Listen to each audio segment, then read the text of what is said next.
Bro, ni chanzo nadhani ni shoti ya umeme ambayo ilitokana na duka la jirani. Kwa sababu wakati moto unaanza mimi bado nilikuwa sijafunga. Bado nilikuwa sijafunga.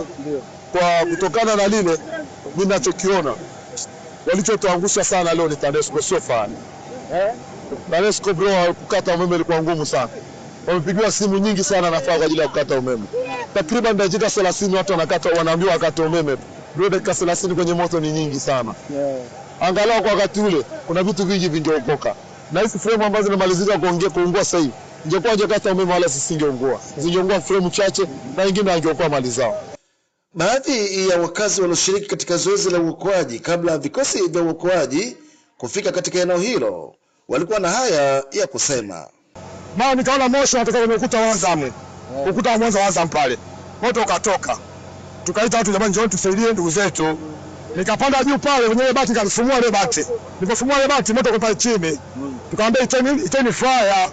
Fire imekuja kwanza maji empty. Nikaambia iteni fire bandari na airport na jeshi. Nilitaweza moto bado kwa nini? Bado mdogo moto. Wangewahi ile moto pale wala kufutia madhara yote. Hata hivyo, katika tukio hilo mnadhimu wa kikosi cha jeshi la uokoaji katika mkoa wa Tanga, Bakari Kumenya, aliwasihi waathirika na wananchi kuwa na subira na tukio hilo huku jitihada za kuokoa zikiendelea. Wazidi kuwa na subira, hii ni ajali. Haya ni matokeo ambayo Mwenyezi Mungu ameandika. Hii ni ajali, ila kwamba wawe na subira na uvumilivu na kujisalimisha hali zao ziwe salama na mali zao tunaendelea kuziokoa. Pamoja na wenyewe tunaendelea kuwaokoa. Kufuatia hatua hiyo, mwenyekiti wa kamati ya ulinzi na usalama jijini Tanga, Dadi Kolimba, aliyemwakilisha mkuu wa mkoa wa Tanga, amesema athari za moto huo ni kubwa na kwamba watafanya tathmini kujua hasara iliyojitokeza. Na mpaka sasa hatujaweza kufahamu ni maduka mangapi yameathirika na moto, lakini thamani ya mali kiasi gani ambayo imeshaharibika mpaka sasa.